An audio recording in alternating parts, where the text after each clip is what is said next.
Posse. Let's put a pause here and let's bring Jason into the conversation.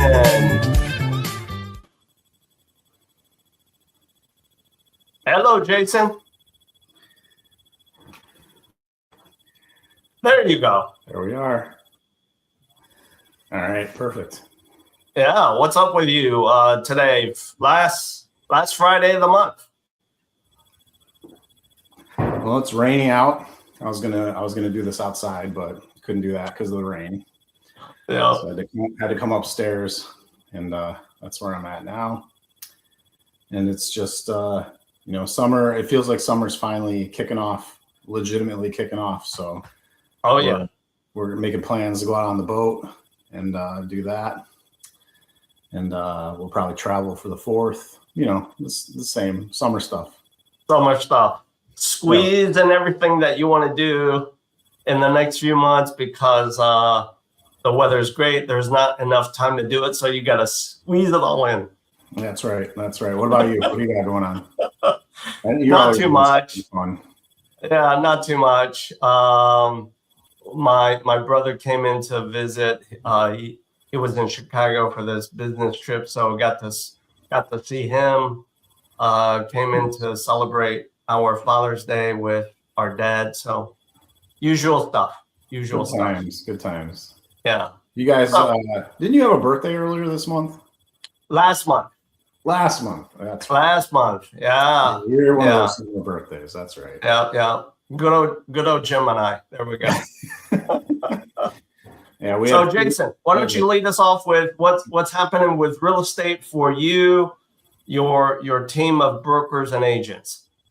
Yeah, I mean, we've been keeping busy. Everybody's got closings this month. We're seeing a definite shift in the market that I think a lot of people have been slow to get into. The market has shifted very quickly to being quite older than it has been for probably the past, I'll say 8 years, maybe. First-time home buyers, I mean, they're down below 20% of the market now. Yeah. And our 59 and older crowd is making up legitimately half of the business now, in general. So if you're not on the old folks train, you better get on it quick or you're going to be out of business. It's to the point where I've even printed out business cards, Bill. Yeah. And I haven't used business cards in like 5 years. So that's the old school way. Mm-hmm. The old people don't do the digital, e-card on the phone. So I literally had to go out and get new cards printed for the first time. 5 years, I haven't had a business card. So we all got to adjust to the new reality. And I think a lot of agents are very slow to make these adjustments. But our office has shifted really quickly to that, and it's been paying off for us. So are you saying that segment of baby boomers, Gen X, for the most part, I think age-wise, that kind of overlaps those two generations? Yep. Are they are they selling more actively right now, making their next move, and therefore they're also buying at the same time? Yeah, it's a nice little double dip a lot of times, because if they are going to downsize, then we can help them with the purchase as well as listing their home. Because once you're listing their home and they need somewhere new to go, we're right there for them.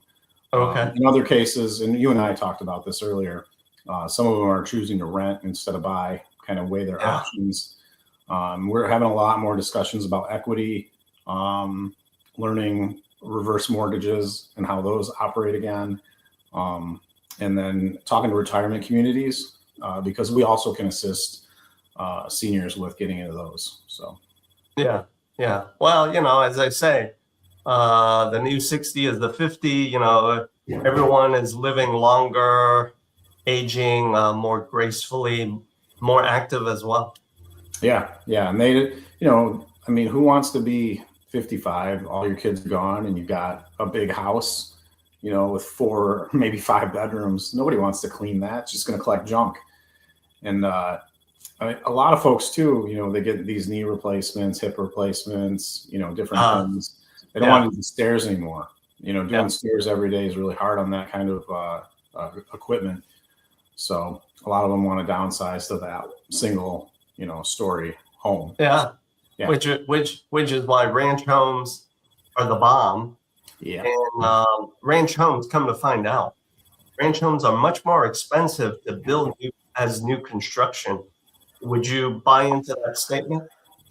Yeah, and that's why we haven't seen starter homes being built. It's just it's kind of the economics of it don't make sense to build a smaller home with new materials.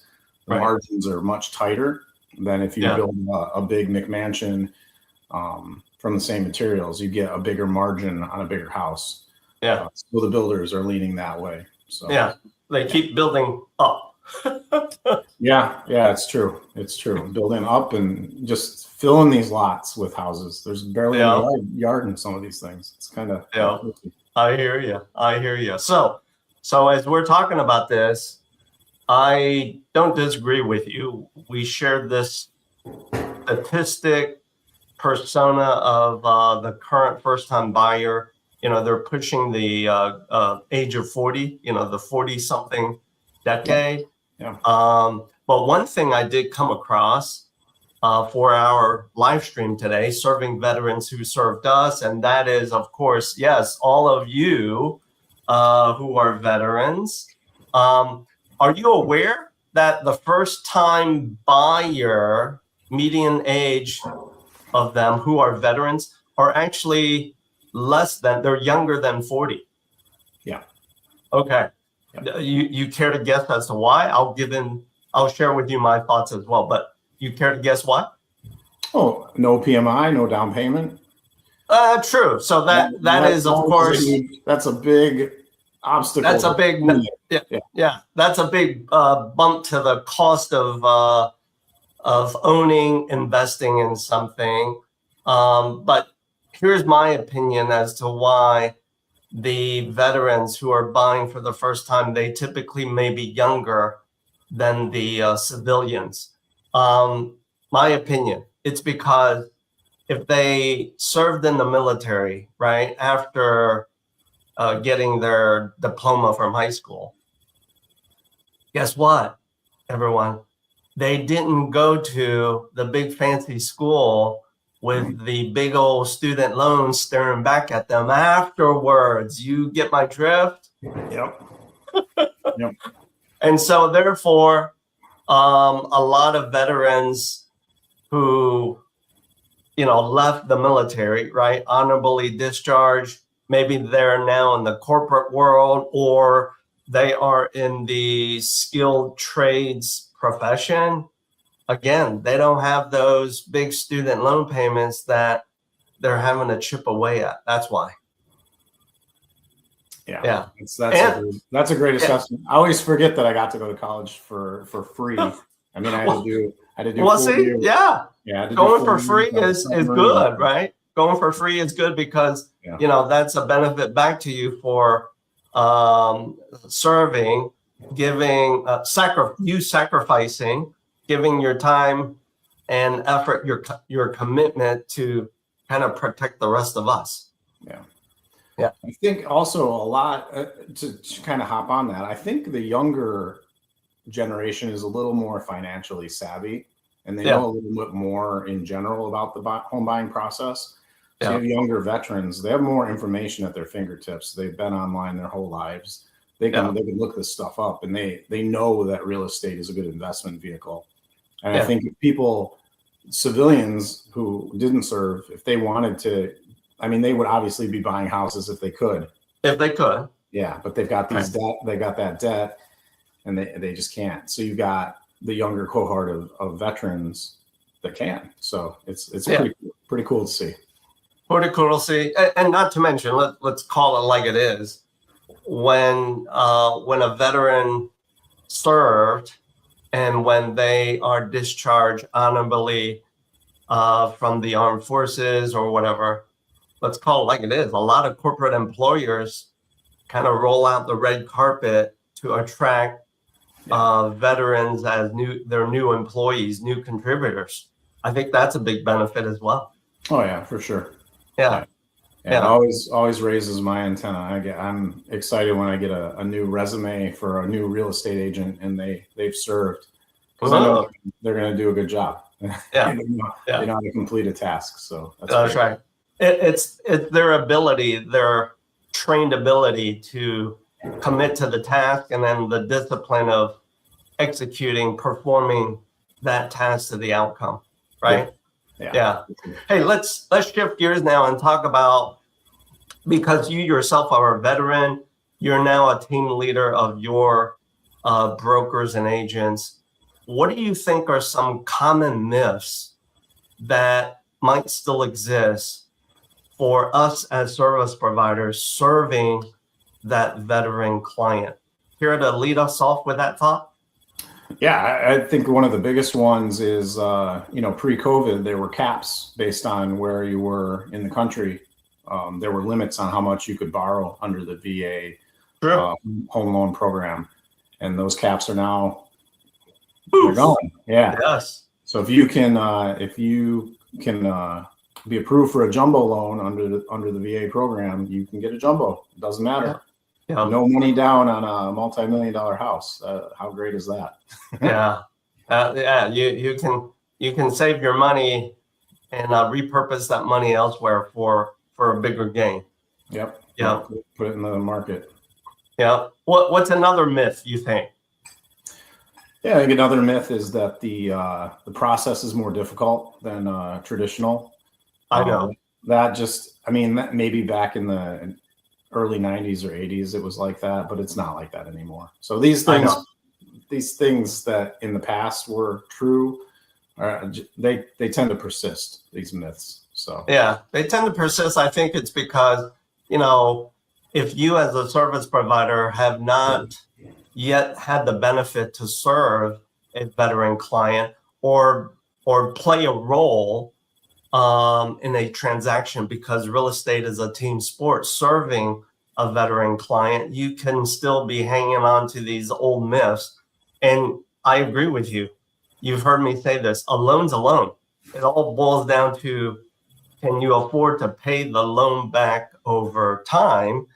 And because a VA loan is very transparent as to, hey, here's who qualifies, here are the requirements.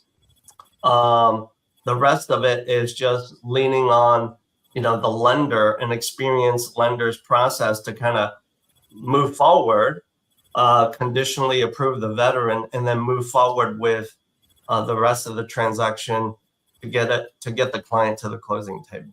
Yep. Yeah. Do you feel that also some service providers either forget until they get reminded that, hey, you got to make sure that there's a termite inspection on the subject property, right? That's a little thing that sometimes people forget, and then we have to time out. We got to make sure we do this. Yeah, we're actually lucky in our state. Most of our association contracts have that included already. Good. But in some other states, we've done referrals to other states, and I always have to remind those other states, hey, don't forget there's a termite inspection. Maybe they have a rider or something in their state they have to use for that. But yeah. Let's move to, I think, the next part of our conversation before we wrap up, and that is this. Let me put you on the spot and ask you, When can you not use a VA loan? For all of you veterans watching today's live stream or getting this as an on-demand recording, when can you not use a VA loan? Well, if you're going to buy purely an investment property, right on. No go. Nope. No go. Now, that comes with a little caveat, because if you buy a multi-unit, family multi-unit, if you live in one of the units, right, then you can do it. And that's more of a house hack. But that's one way to work around and still buy an investment property. You'll still have the other units in the building that are paying, covering your mortgage and maybe making up some extra profit for you. Yeah, yeah. You cannot purely buy a house just to have it as a rental. Yeah, yeah. It has to be a multi-unit where you've got tenants in other units, multiple meters, multiple doors, as you and I would call it, right? That's right. And another one is you cannot use a VA loan on a commercial property. Why? Because, well, you and I both know commercial properties are typically investment grade properties. Yep. Yeah. Yeah, you're not going to be living in the back of the bakery. Even though you might be a veteran baker, right? Exactly. All right. So, audience members, as Jason and I wrap up today's live stream of serving veterans who served us, and if you've enjoyed this episode, how can you reach out to Jason, his team of broker agents, if you're ready to start your journey selling a property or buying a property? And along the way, should you need mortgage money to make that a reality, how do you reach out to us? Real simple. All you have to do is simply scan the QR codes that you see here. Jason and I will gladly start a conversation with you to help you work through your next steps, your journey to where you need to be. So Music Posse, let's play us out. Jason, enjoy the start of your summer. Happy July 4th. And I'll catch you in the next episode. Here we go.